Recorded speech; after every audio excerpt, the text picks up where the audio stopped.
ꯑꯍꯥꯟꯕꯃꯛꯇꯗ ꯃꯇꯝꯒꯤ ꯃꯅꯤꯄꯨꯔꯤ ꯋꯥꯔꯤ ꯆꯦꯅꯦꯜ ꯑꯁꯤꯕꯨ ꯇꯥꯕꯤꯔꯤꯕ ꯑꯩꯈꯣꯏ ꯄꯨꯝꯅꯃꯛꯄꯨ ꯇꯔꯥꯝ ꯅꯣꯛꯆꯔꯤ. ꯉꯁꯤꯁꯨ ꯄꯨꯗꯨꯅ ꯂꯥꯛꯆꯔꯤ ꯅꯨꯡꯁꯤꯊꯣꯏꯕꯤ 12 ꯁꯨꯕ ꯇꯥꯡꯀꯛ. ꯑꯃꯨꯛ ꯃꯌꯥꯝꯒ ꯄꯨꯟꯅ ꯇꯥꯃꯤꯟꯅꯔꯁꯤ. ꯅꯨꯃꯤꯠ ꯈꯔꯅꯤ ꯍꯧꯈ꯭ꯔꯦ. ꯕꯥꯁꯀꯦꯠꯕꯣꯜ ꯃꯦꯠꯆ ꯂꯩꯕ ꯅꯨꯃꯤꯠꯇꯨꯅꯤ. ꯅꯨꯄꯤ ꯃꯆꯥ 3ꯗꯣ ꯉꯟꯇꯥ ꯍꯧꯒꯠꯇꯨꯅ ꯒ꯭ꯌꯥꯟ ꯌꯥꯝ ꯇꯥꯕꯒꯨꯝ ꯂꯥꯏꯔꯤꯛꯀꯥꯗꯨ ꯁꯠ ꯄꯥꯏ. ꯑꯃꯨꯛ ꯃꯃꯥ ꯃꯄꯥꯗ ꯄꯥꯏ ꯀꯪꯍꯟꯕꯒꯨꯝ ꯃꯈꯣꯜ ꯍꯧꯅꯁꯨ ꯄꯥꯕꯁꯨ ꯌꯥꯎꯔꯤ. ꯄꯨꯡ 9 ꯑꯗꯨꯋꯥꯏꯗꯒꯤ ꯍꯧꯈ꯭ꯔꯦ ꯀꯥꯗꯨꯗ ꯀꯣꯏꯆꯦꯟ ꯆꯦꯟꯗꯨꯅ ꯂꯣꯏꯁꯤꯟꯕ. ꯊꯣꯏꯅ ꯆꯥꯛꯇꯤ ꯈꯣꯏ ꯆꯥꯔꯣꯏꯁꯦ ꯍꯥꯏꯔꯣ? ꯑꯁ ꯆꯥꯔꯣꯏꯁꯦ, ꯁꯠ ꯂꯥꯛꯑꯣ. ꯑꯩꯈꯣꯏ ꯄ꯭ꯔꯦꯝꯂꯇꯥꯅꯅꯦ ꯃꯔꯨꯞ ꯍꯨꯟꯕ ꯆꯠꯈ꯭ꯔꯤꯉꯥꯟꯁꯤꯗ ꯆꯦꯟꯊꯣꯛꯍꯧꯔꯁꯤ ꯂꯥꯛꯑꯣ. ꯒꯥꯔꯤ ꯄꯨꯗꯣꯏ ꯅꯠꯇ꯭ꯔꯣ? ꯅꯣꯏꯅꯤ ꯂꯣꯏꯅꯔꯗꯤ ꯈꯣꯡꯅ ꯊꯣꯛꯄ ꯍꯧꯔꯝꯃꯣ. ꯑꯁꯤꯒꯤ ꯃꯆꯤꯟꯗꯨꯗꯅꯦ ꯂꯩꯔꯝꯃꯣ. ꯊꯣꯏꯅ ꯍꯣꯏ ꯑꯩꯈꯣꯏꯕꯨꯗꯤ ꯂꯣꯏꯔꯦ. ꯂꯥꯛꯑꯣ ꯏꯕꯦꯝ ꯄꯤꯁꯛ, ꯊꯣꯛꯑꯁꯦ ꯈꯣꯏꯅꯤꯁꯨ. ꯍꯣꯏ. ꯑꯅꯤꯗꯣ ꯍꯧꯅꯔꯒ ꯊꯣꯛꯈ꯭ꯔꯦ. ꯑꯅꯤꯗꯣ ꯍꯦꯛ ꯊꯣꯛꯈ꯭ꯔꯦ ꯈꯪꯕꯒ ꯍꯦꯟꯖꯥ ꯂꯣꯏꯁꯤꯟꯅ ꯃꯥꯒꯤ ꯐꯣꯟꯗꯨ ꯄꯨꯊꯣꯛꯇꯨꯅ ꯍꯤꯌꯥꯡꯉꯝꯕꯗ ꯀꯣꯜ ꯇꯧꯏ. ꯑꯗꯨꯕꯨ ꯍꯥꯟꯅꯒꯨꯝ ꯑꯗꯨꯃꯛ ꯁ꯭ꯋꯤꯆ ꯑꯣꯐ ꯍꯥꯏꯔꯛꯏ. ꯍꯦꯟꯖꯥ ꯃꯁꯝꯗꯨ ꯍꯥꯠꯅ ꯃꯤꯔꯔꯗꯨꯗ ꯃꯁꯥ ꯃꯇꯣꯝ ꯃꯨꯟꯅ ꯌꯦꯡꯖꯩ. ꯀꯗꯣꯝꯗꯩꯅꯣ ꯃꯄꯤ ꯑꯣꯔꯣꯁꯨ ꯇꯥꯔꯛꯏ. ꯃꯈꯨꯠ ꯑꯅꯤꯗꯨꯅ ꯃꯄꯤ ꯇꯥꯔꯛꯂꯤꯕꯗꯨ ꯇꯥꯔꯛꯇ꯭ꯔꯤꯉꯩ ꯐꯠ ꯇꯩꯊꯣꯛꯂꯒ ꯅꯨꯡꯁꯤ ꯍꯥꯏꯅꯁꯨ ꯍꯥꯏꯔꯝꯂꯒ ꯑꯩ ꯄꯣꯠ ꯄꯤꯔꯝꯗꯨꯅ ꯊꯝꯂꯝꯕ. ꯅꯪꯁꯦ ꯊꯃꯣꯏ ꯄꯥꯟꯗꯕ ꯃꯤꯅꯦ. ꯅꯪ ꯀꯩꯒꯤ ꯅꯨꯡꯁꯤ ꯍꯥꯏꯔꯒ ꯂꯣꯠꯀꯗꯕ ꯑꯣꯏꯔꯕꯗꯤ ꯅꯨꯡꯁꯤ ꯍꯥꯏꯔꯝꯒꯅꯨ ꯌꯥꯗ꯭ꯔꯥ? ꯐꯠꯇꯕ, ꯃꯤꯑꯣꯠꯄ, ꯃꯤꯅꯨꯡꯁꯤ ꯂꯩꯇꯕ ꯅꯪ ꯍꯥꯏꯁꯤꯅꯦ ꯑꯩꯅ. ꯋꯥꯗꯨ ꯂꯣꯏꯁꯤꯟꯕ ꯅꯪꯗ꯭ꯔꯤꯉꯩ ꯇꯦꯕꯜ ꯃꯊꯛꯇ ꯂꯩꯔꯤꯕ ꯐꯣꯟꯗꯨ ꯀꯣꯜ ꯂꯥꯛꯏ. ꯊꯣꯏꯒꯤꯅꯤ. ꯀꯣꯜꯗꯨ ꯄꯥꯏꯈꯠꯇꯕꯤ ꯁꯥꯏꯂꯦꯟꯗ ꯊꯝꯃꯒ ꯒꯦꯔꯦꯖ ꯂꯩꯔꯤꯕ ꯑꯗꯨꯗ ꯂꯥꯛꯇꯨꯅ ꯒꯥꯔꯤꯗꯨ ꯏꯟꯊꯣꯛꯂꯒ ꯊꯣꯛꯂꯛꯏ. ꯍꯦꯟꯖꯥꯅ ꯑꯣꯏ ꯑꯅꯤ ꯂꯥꯛꯑꯣ ꯌꯥꯔꯦ. ꯗꯤꯂꯤꯅ ꯒꯥꯔꯤꯗ ꯇꯣꯡꯈꯠꯅ ꯄꯨꯡ 9 ꯆꯞ ꯆꯥꯅꯅꯤ ꯍꯧꯅꯤ ꯍꯥꯏꯕꯅꯤ. ꯈꯊꯨꯔꯣ. ꯊꯣꯏꯅ ꯅꯪꯒꯤ ꯏꯕꯦꯝꯃ ꯅꯪꯕꯣ ꯑꯪꯈꯣꯔ ꯃꯇꯥꯒꯨꯝ ꯀꯤꯔꯤ ꯍꯦꯛꯇ ꯇꯞꯄꯣꯏ ꯇꯧꯗꯅ. ꯇꯥꯊꯣꯛꯂꯦ. ꯅꯪꯅꯗꯤ ꯈꯪꯗ꯭ꯔꯤꯕ ꯑꯩꯅ ꯁꯣꯝꯗ ꯆꯥꯏꯁꯦ. ꯏꯁ ꯈꯨꯍꯥꯏꯒꯗꯤ ꯊꯤꯑꯔꯣꯏꯕꯤꯅꯤꯍꯦ. ꯁꯨꯝ ꯊꯧꯔꯛꯄꯅ ꯁ꯭ꯀꯨꯜꯗ ꯌꯧꯔꯦ. ꯒꯦꯠ ꯃꯌꯥꯗ ꯒꯥꯔꯤꯗꯨ ꯈꯥꯝꯃꯝꯃꯒ 3ꯗꯨꯁꯨ ꯆꯪꯉꯛꯏ. ꯁꯣꯝꯗꯅ ꯑꯕꯤꯅ ꯆꯠꯇꯧꯔꯕꯣ? ꯍꯤꯌꯥꯡꯉꯝꯕꯁꯨ ꯁꯠ ꯇꯧꯔꯒ ꯂꯣꯏꯁꯤꯟꯒꯦ. ꯍꯟꯗꯛ ꯍꯞꯇꯥꯁꯤꯗ ꯌꯥꯎꯁꯪ ꯑꯔꯣꯏꯕ ꯅꯨꯃꯤꯠꯇꯣ ꯌꯥꯎꯕ ꯐꯪꯅꯕ. ꯍꯣꯏ ꯐꯔꯦ. ꯅꯪꯅ ꯑꯁꯣꯝꯒꯤꯗ ꯆꯠꯂꯨꯔꯣ, ꯑꯩꯅ ꯁꯣꯝꯒꯤꯗ ꯆꯠꯂꯒꯦ. ꯍꯤꯌꯥꯡꯉꯝꯕꯅ ꯑꯗꯨꯒ ꯐꯥꯏꯜ ꯁꯥꯏꯟ ꯇꯧꯒꯗꯕꯁꯤꯡꯗꯣ ꯁꯠ ꯇꯧꯅꯕ ꯂꯣꯏꯁꯤꯜꯂꯝꯃꯨꯀꯣ. ꯍꯣꯏ. ꯍꯤꯌꯥꯡꯉꯝꯕ ꯃꯤꯔꯔꯗ ꯌꯦꯡꯅ ꯃꯤꯠꯀꯥꯁꯦ ꯌꯥꯗ꯭ꯔꯦ. ꯐꯖꯅ ꯑꯍꯤꯡ ꯇꯨꯝꯗꯕꯩ. ꯑꯕꯤꯅ ꯑꯗꯣ ꯅꯪ ꯐꯣꯟ ꯀꯥꯏꯔꯦ ꯍꯥꯏꯕꯗꯣ ꯁꯦꯝꯃꯔꯣꯏꯗ꯭ꯔꯣ? ꯍꯤꯌꯥꯡꯉꯝꯕꯅ ꯀꯣꯟꯅ ꯌꯨꯝ ꯌꯧꯔꯒ ꯑꯣꯏꯅ ꯁꯦꯝꯂꯁꯦ. ꯁꯤꯗ ꯃꯇꯝ ꯑꯔꯦꯝꯕꯗ ꯃꯥꯡꯍꯟꯕꯗꯣ ꯑꯩ ꯄꯥꯝꯃꯨꯔꯦ. ꯃꯇꯝꯁꯦ ꯀꯣꯟꯅꯔꯣꯏꯗ꯭ꯔꯅ. ꯑꯩꯅ ꯍꯣꯔꯦꯟ ꯍꯜꯂꯛꯄꯗ ꯑꯃ ꯂꯩꯔꯛꯑꯒꯦ ꯌꯥꯔꯦ. ꯍꯤꯌꯥꯡꯉꯝꯕ ꯇꯦꯕꯜ ꯃꯊꯛꯇ ꯂꯩꯔꯤꯕ ꯕꯦꯒꯇꯨ ꯄꯥꯏꯈꯠꯂꯒ ꯈꯪꯗꯦ ꯑꯩꯗꯤ ꯊꯣꯛꯑꯦꯀꯣ. ꯅꯪ ꯊꯣꯛꯇꯧꯔꯣ, ꯂꯩꯒꯦꯔꯥ ꯈꯣꯠꯀꯦꯔꯥ. ꯉꯥꯡꯗꯅ ꯊꯣꯛꯈ꯭ꯔꯦ. ꯑꯕꯤ ꯊꯣꯡꯂꯣꯝꯗ ꯌꯦꯡꯅ ꯃꯁꯤ ꯅꯨꯄꯥꯁꯦ ꯅꯨꯄꯤ ꯑꯃ ꯊꯤꯔꯒ ꯊꯣꯛ ꯊꯣꯛꯄꯤꯗ꯭ꯔꯗꯤ ꯌꯥꯔꯔꯣꯏ. ꯄꯨꯡꯁꯣꯏ ꯁꯣꯏꯕ ꯇꯥꯔꯦ. ꯌꯥꯔꯔꯣꯏ ꯁꯤꯗꯤ. ꯁꯣꯝꯗꯅ ꯍꯦꯟꯖꯥꯅ ꯁꯍꯔꯒꯤ ꯃꯅꯥꯛꯇ ꯍꯥꯟꯅ ꯆꯪꯉꯝꯈꯤꯁꯦ ꯂꯥꯛꯑꯣ. ꯊꯣꯏꯅ ꯆꯪꯉꯔꯣꯏꯁꯤꯕ. ꯂꯥꯏꯔꯤꯛ ꯄꯥꯕ ꯑꯗꯨ ꯇꯧꯕ꯭ꯔꯥꯅ ꯑꯗꯥ ꯇꯧꯕ꯭ꯔꯥꯅ ꯑꯃꯨꯛ ꯇꯧꯔꯛꯑꯅꯤ. ꯑꯩ ꯌꯥꯝ ꯍꯩꯅꯗꯦꯕ. ꯍꯦꯟꯖꯥꯅ ꯍꯩ ꯌꯥꯔꯦ ꯏꯕꯦꯝꯃ, ꯆꯪꯉꯝꯈꯤꯁꯦ ꯂꯥꯛꯑꯣ. ꯍꯣꯔꯦꯟ ꯊꯦꯡꯅꯔꯒ ꯑꯃꯨꯛ ꯐꯔꯛ ꯇꯥꯅꯅꯤ. ꯂꯥꯛꯑꯗꯤ ꯍꯥꯟꯅ ꯆꯪꯉꯝꯃꯨ ꯌꯥꯗ꯭ꯔꯥꯅ ꯑꯗꯨ ꯑꯗꯥꯅ ꯑꯃꯨꯛ ꯇꯧꯔꯛꯑꯅꯤ. ꯗꯤꯂꯤꯂꯥꯅ ꯆꯪꯉꯝꯕꯅꯗꯤ ꯐꯩꯌꯦ. ꯍꯪꯉꯛꯑꯁꯨ ꯌꯥꯅꯕ ꯈꯨꯝꯃꯒ ꯂꯣꯏꯔꯦ ꯀꯩꯅꯣ. ꯌꯦꯡꯉꯨꯗꯅ ꯍꯟꯗꯛ 12 ꯊꯥꯒꯗꯕ ꯀꯥꯡꯕꯨ ꯂꯣꯏꯅ ꯕꯣꯔꯗꯤꯡꯗ ꯂꯩꯔꯒ ꯑꯩꯈꯣꯏ 3ꯇꯪꯅꯦ ꯂꯩꯗ꯭ꯔꯤꯗꯣ. ꯊꯣꯏꯁꯨ ꯏꯍꯩ ꯍꯩꯅꯤꯡꯗꯒꯨꯝ ꯍꯣꯏ ꯆꯪꯉꯝꯃꯁꯦ ꯌꯥꯔꯦ ꯂꯥꯛꯑꯣ. ꯁ꯭ꯇꯥꯐ ꯂꯩꯔꯤꯕ ꯔꯨꯝꯗ ꯂꯥꯛꯑꯦ. ꯍꯦꯟꯖꯥꯅ ꯑꯥꯗ ꯁꯥꯔ ꯇꯨꯂꯃꯨ ꯂꯩꯔꯦ ꯂꯥꯛꯑꯣ. ꯕꯤꯠꯀ ꯌꯥꯎꯈꯤꯗ꯭ꯔꯦꯗꯀꯣ ꯑꯩꯗꯤ. ꯑꯍꯨꯝꯗꯨ ꯂꯩꯔꯤꯕ ꯑꯣꯖꯥꯗꯨꯒꯤ ꯃꯅꯥꯛꯇ ꯂꯥꯛꯑꯦ. ꯍꯦꯟꯖꯥꯅ, "Good morning, sir." ꯑꯣꯖꯥꯗꯣ ꯑꯣꯟꯊꯣꯔꯛꯇꯨꯅ, "ꯍꯩꯃꯥ, ꯅꯣꯏ ꯑꯍꯨꯝꯁꯨ ꯂꯥꯛꯏꯗꯅ." ꯍꯦꯟꯖꯥꯅ, "ꯍꯣꯏ ꯁꯥꯔ, ꯑꯗꯣ ꯀꯅꯥꯕꯨ ꯂꯥꯛꯈ꯭ꯔꯒꯦ ꯁꯥꯔ?"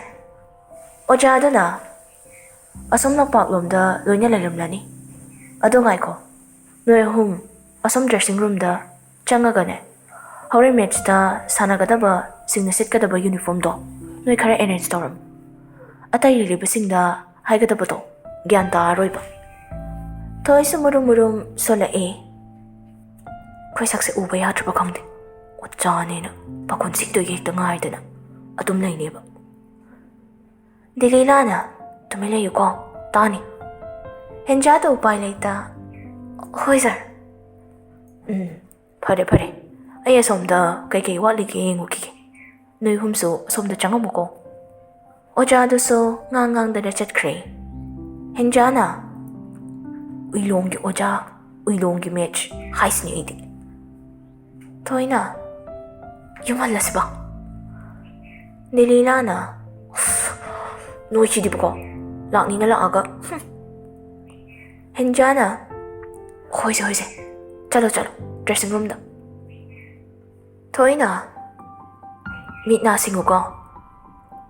ꯗ꯭ꯔꯦꯁ ꯆꯦꯟꯖ ꯇꯧꯕꯩꯒ ꯂꯩꯔꯝꯃꯗꯤ ꯏꯀꯥꯏꯗ ꯇꯧꯖꯅꯨ." ꯍꯦꯟꯖꯥꯁꯨ ꯃꯃꯤꯠꯇꯨ ꯂꯥꯎꯊꯣꯛꯈꯩ. "ꯏꯔꯥꯡꯁꯦ ꯃꯩꯅꯤ ꯀꯣꯏꯕꯦꯝꯃ ꯅꯪꯗꯦ."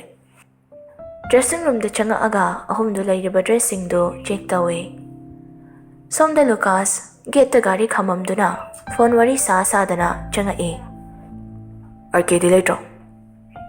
ꯐꯣꯟꯗꯩꯅꯦ. "ꯂꯩꯇꯦ, ꯊꯕꯛ ꯆꯠꯈ꯭ꯔꯦ."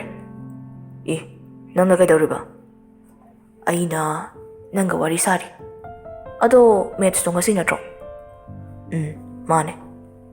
"ꯑꯗꯨꯗꯤ ꯑꯣꯜ ꯗ ꯕꯦꯁ, ꯆꯤꯔꯥꯏꯇꯥꯡ. ꯑꯉꯥꯡꯁꯤꯡꯅꯗꯤ ꯍꯦꯟꯅꯒꯅꯨꯀꯣ." Thank you. ꯉꯝꯕ ꯑꯣꯏꯖꯔꯒꯦ." ꯋꯥꯔꯤ ꯁꯥꯗꯅ ꯗ꯭ꯔꯦꯁꯤꯡ ꯔꯨꯝ ꯂꯩꯔꯤꯕ ꯑꯗꯣꯝꯗ ꯆꯪꯉꯛꯑꯦ. ꯍꯦꯟꯖꯥꯅ, "ꯊꯣꯏ, ꯂꯥꯛꯑꯣ ꯑꯁꯣꯝꯗ, ꯇꯤꯝ ꯑꯃꯒꯤ ꯊꯤꯜꯂꯨꯁꯦ."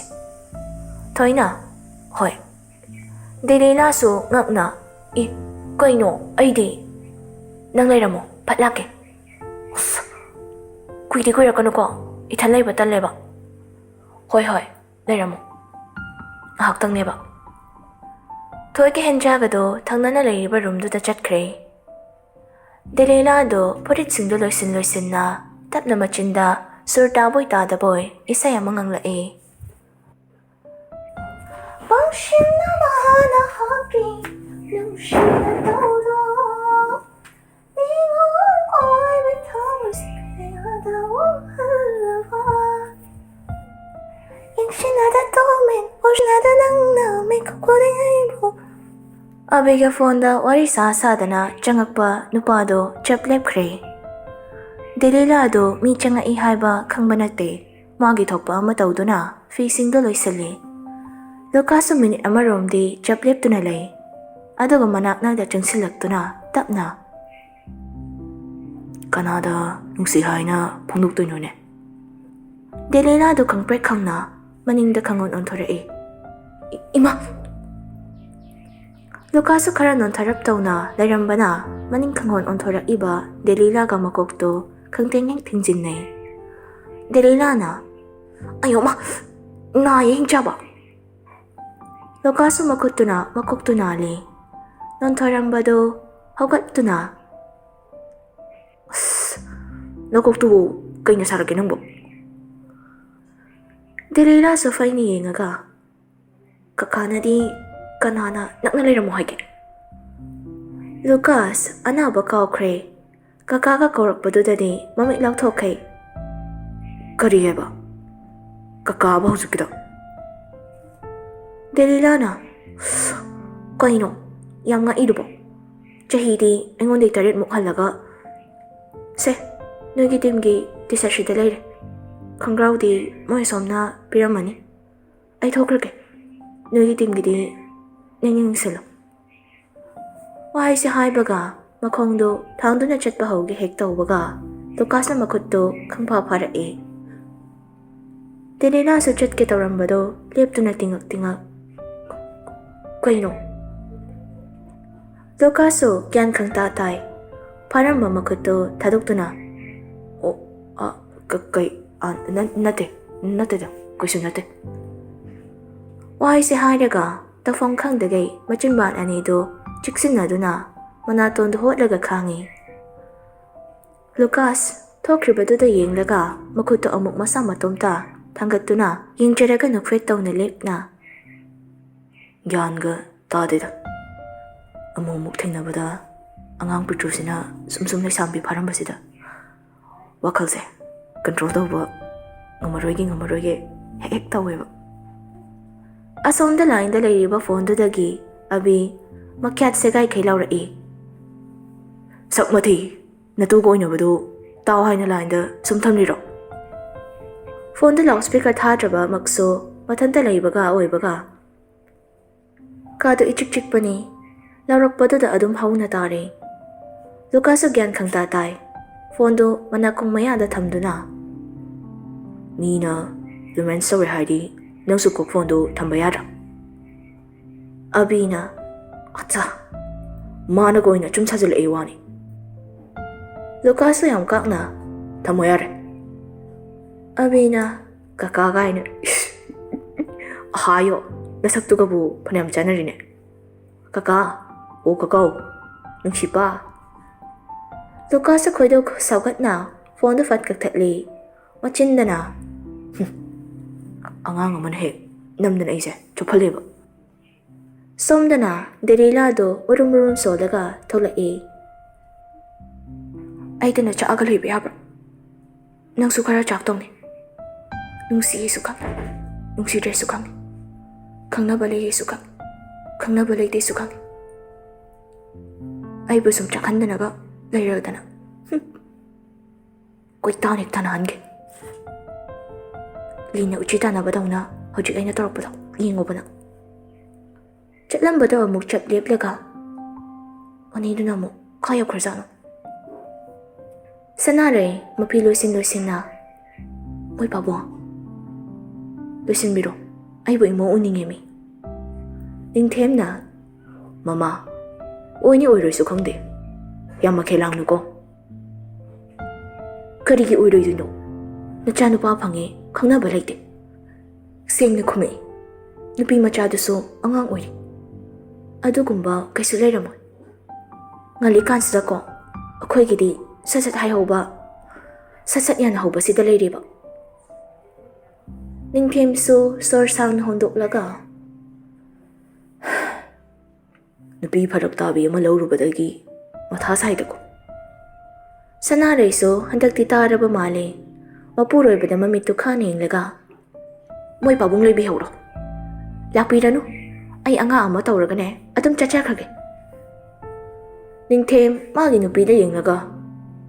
Kari amuk tawre. Lusinba loira kansida. Marayam langa kanuko. Sanareina. Moy pabung laktaw oiradi ay leiza horage. Moy pabung oina chatpiruro.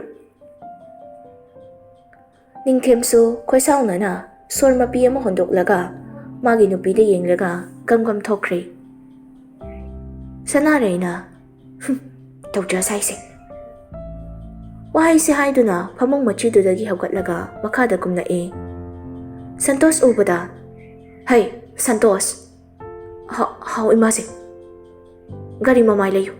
Imasi ga thaba ama chatse. Hoy imasi. Odo pabung na. Sanare wa makhadu tarak tringai. Noi pabung gidine. Maina anga amaga oina chachasani. Chalo gari do mamay layo. Santosu mamasi na hairabada wado makha taramdabi gari mamay lay thokre. Sanare su nokmi tawna iliba pidu su habet senjilaga. Gasidi imaw nungsibido uba panglani. Hauren imaw ga soidana kaururadi aibu ichop amuk chopnadana ko. Hoida kaidawbege oido amha lairabasibu. Wakal amada asa amaga momon minok tamduna hinja hoy tamna Santos ka loina na lae. Gate da gari to kamlamduna manungda changlae. Sakhisu dukanda thokluba oibana Sanarega hek thengnei. Haima, ichemsia. Sanare sunok Haima, Sakhiya, nandi kadai chatluiba. Dukandagi pot ama leirubani. Kana la ino ichemsia. Manung ta changse lao. Hoi. Ithanta lakpani. Yumda sum lesinbado nungaite haidana. Phaye khara su thok tongni chemsi. Ani da wari sa dana manung da changa e. Chemsia, sida phambiramo. Ai cha lo kike. Primlata so asida mi ama wari san haubani. Changlaknani ngahak leiredi. Oh, hoi. Sakhisu hobe kitchen ta changkhre. Sanare sumphamlaga leibado hainadraduna hawatlaga walda thekliba photo singdo amamam ta oini inglai. Ayambana Hendra thoibina angang oiri kange single da masa matomta post chawtraduna lepasu yauri mama mapaga pulap yauduna kapa photo amaga so thekli. Photo singdo yengna aigi imause onthokna nungsikhreda ko. Nokpadana khazai nga amada dimpal kutliba. Chimbal mayada so sambro amasu thungline. Sinabu hena magun happy phasabada. Amo akoibadu yengduna kadaida leibazano. Makhol gata dene. Leita bazala. Aina wali la isika. Talaktuda Sakhido chaga chana baga puthora e. Ichemsia. Sanare su ikhang na. Ha. Cha thakse. Hoi. Ado angang khaidi udena. Kadai chatke. Haima. Kawu. Moigi school gi karino mo amalay haibagum tawbani ngasise. Ado gi chatlam daw mali Chemsi. Sida chatni kholiga amata hairam manateda. Sanare na ise. Aina unage na laaga. Sakhisu ipapanano aga kumae. Makoy ahum pun khadine. Adumaina adum tawkrabani. Sanare suno e Sakhisu wado tabada. Match to hore. Nupi macha ahum to so thariba bench singdugi fronta famduna yengli. Thoi su tapna. Thaina dalukas ka he kupilmado. Yaudene ko. Henjana, karamano haise. As, ama greenhouse kido. Haima, dang aduda hop tamira. Thoi su hoi haibagom makagtuno mae. Delila di somda nokmi tauna yengli. Anido na sana riba warido thoi nakahinata siludre. Henja magi phone do lagtho aga match to ki photo ama fatnami. Ada ko WhatsApp ta changaktuna status thamae. Caption na today's match koi mata ibempi saki krasa yaure. Wai singdu ido na thammi status to hek thambaga phone do log toksin na hapsin kre. Match tangkai chalakpagi break to da Lucas thariba bench to ki manakta lagtuna famthai. Aduga akoibado kanagumba ama thibagum inga e. Nakanday nupi macha ama na. Bro. Lucas fat onsala e. Ha. Nupi machado so masama na ka to siyemduna. Broki number pi bayaroy tra. Lucas nupi machado gi koktagi na ton fawo yung e. Yam angang ni. Angang ori hayda na. Layriba delila hoy dagi makani.